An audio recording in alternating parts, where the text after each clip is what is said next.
Righto.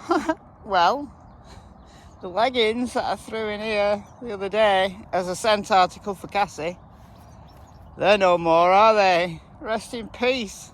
Rest in pieces.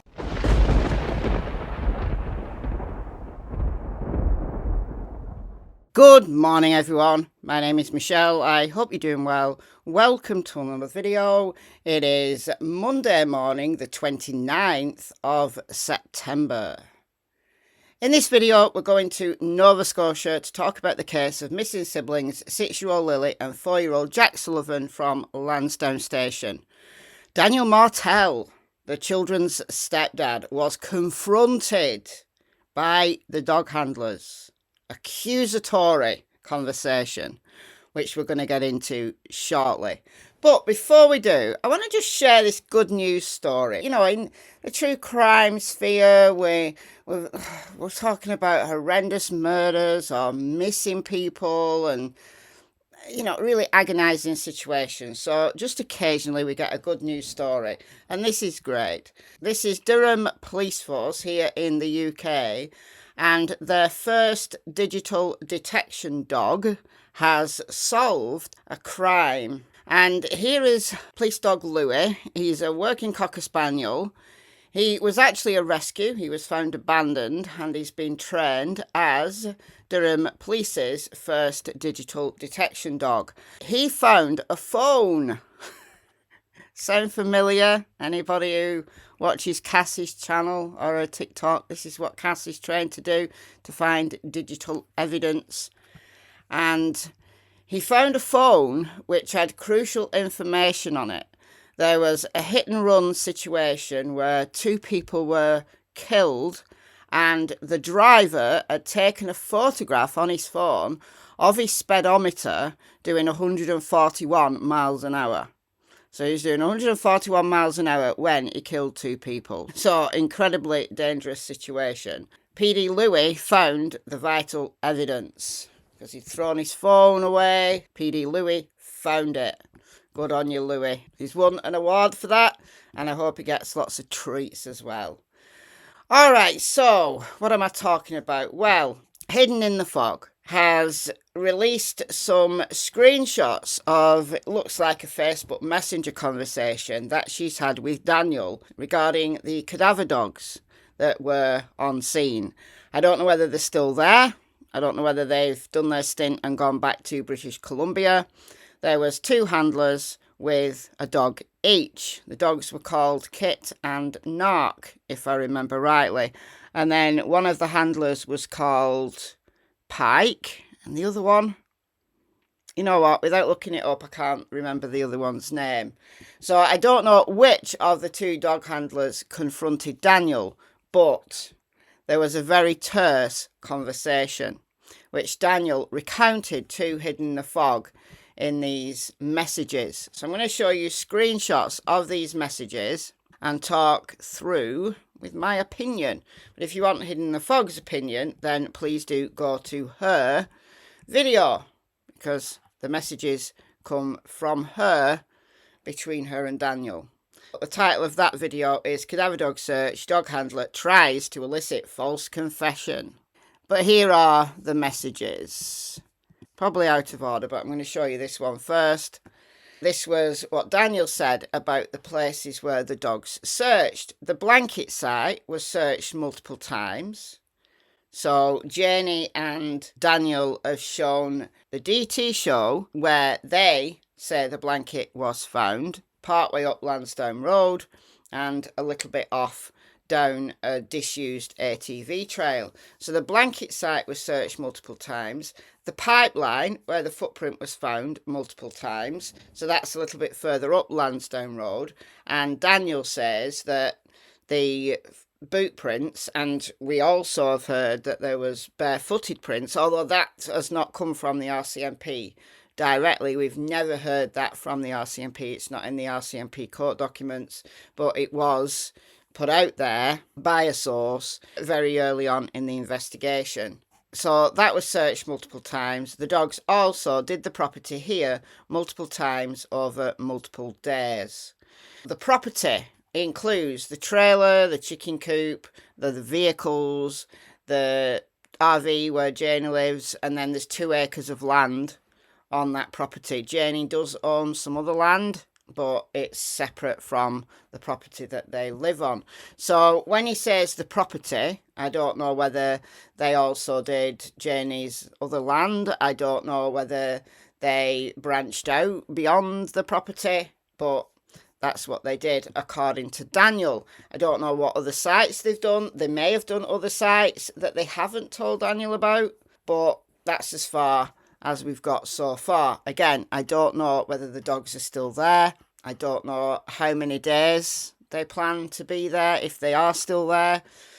I can imagine that they're going to be needed elsewhere, in their own province. I can't imagine that they can stay in Nova Scotia indefinitely. I mean, look, the province of Nova Scotia is going to have to be paying, or the RCMP, whoever it is going to have to be paying for these guys to stay in Nova Scotia. So they're not going to do it indefinitely, are they? Let's get into this accusation then. This is Daniel talking about what one of the dog handlers did to him and accused him of. He put his hand on my shoulder and said, "Daniel, 2 children just don't go missing." I replied, "Yes, sir, I'm well aware of that." Sometimes they do, though. Sometimes they do. There's thousands of missing people out there, and they've just vanished off the face of the earth. They're obviously somewhere, unless they've been beamed up by aliens, then they're obviously somewhere, but they just appear to have vanished without a trace. He then said something happened Thursday night, so that would be the night of the 1st of May. I said, "No, it didn't. What are you referring to?" He then said, "We think you did something Thursday night." I don't know what "we" means. I assume it's the 2 dog handlers have been talking amongst themselves. That's when I said, "Do you even know anything on the case?" He replied, "No, not really. I seen you on the news once in BC." The conversation went a little something like that, may not be word for word. It was heartbreaking and sickening, Susan, to hear that. I told investigators after this, and they told me, "Daniel, I'm sorry about that. We know what we know, and I'm sorry that happened to you." Are the RCMP in Nova Scotia also thinking something might have happened Thursday night? Or is this just the dog handlers? The investigators who've been on the case the whole time from the RCMP in Nova Scotia appear to have reassured Daniel that they know that the kids were alive and well on Friday morning. That's the way I read it. So a little bit more. The dog handlers came inside and asked me what this thing was. I replied, "That's a wood stove. You never seen one before." They don't know what a wood stove is. Come on now. What? Yes, Susan, yeah. They didn't know what a wood stove was, and the dog handlers asked your advice on where to search? ? One of the handlers tried to get a false confession out of me by trying to get me to admitting the murder of the kids. Investigators were privately talking with Mom, so it was only me and the dog handlers when they tried to pull that stunt on me. So the investigators, I assume he means the ones from Nova Scotia, talking privately with Janie, getting her permission to search somewhere else, or getting information from her. What was private? They want to talk privately with Janie. Interesting. But the dog handlers were talking to Daniel and tried to get him to confess. Well, then they asked me if I burnt anything since May 2nd in the stove because they seen ashes. I said, well, it was summer for the last few months. Why heat with wood in the summer? And then there was a fire ban. Yeah, there was a fire ban due to wildfires because it was so dry. They weren't allowed to burn anything. But there would have been ashes in the bottom of the stove from the last time anything was burnt in there. Same handler said all these weird things. He also said human remains dogs can smell remains in ashes. I said, why are the dogs not inside then? Instead of asking what a wood stove is, lol. They did bring the dogs into the house. They did all the property too. presumably their dogs didn't find any remains of Jack and Lily in the wood stove. Look, to burn a body completely, you have to have a very hot fire. I don't think just a general wood stove, I know they get hot, but they don't get that hot. You know, they're not one of those cremator machines. Sorry, I don't know what the cremator machines are called. But even then, there's another machine. They scoop out all of the remains that are left over, and it's like bones, and then they put them in another machine to crush them into fine ash so you can do what you want with it. Look, I don't know that they would seriously think that Jack and Lily have been put in the wood stove to get rid of their remains. I guess it's a way to elicit a reaction, I would think. And then there's one more. They thought you put the kids in the stove. Well, that sounds like a really unpleasant experience.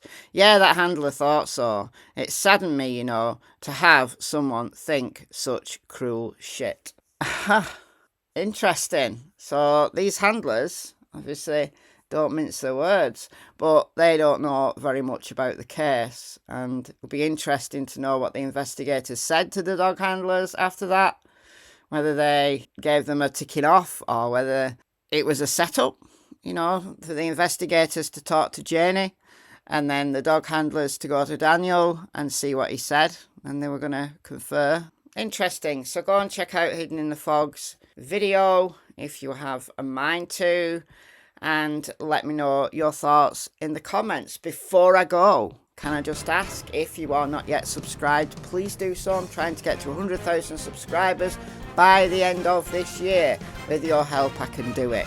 Completely free at your end. All you have to do is click on the subscribe button and you're done. And then YouTube will send me a silver play button plaque for my wall. Alright guys, enjoy the rest of your day. I'll see you very soon. Cassie.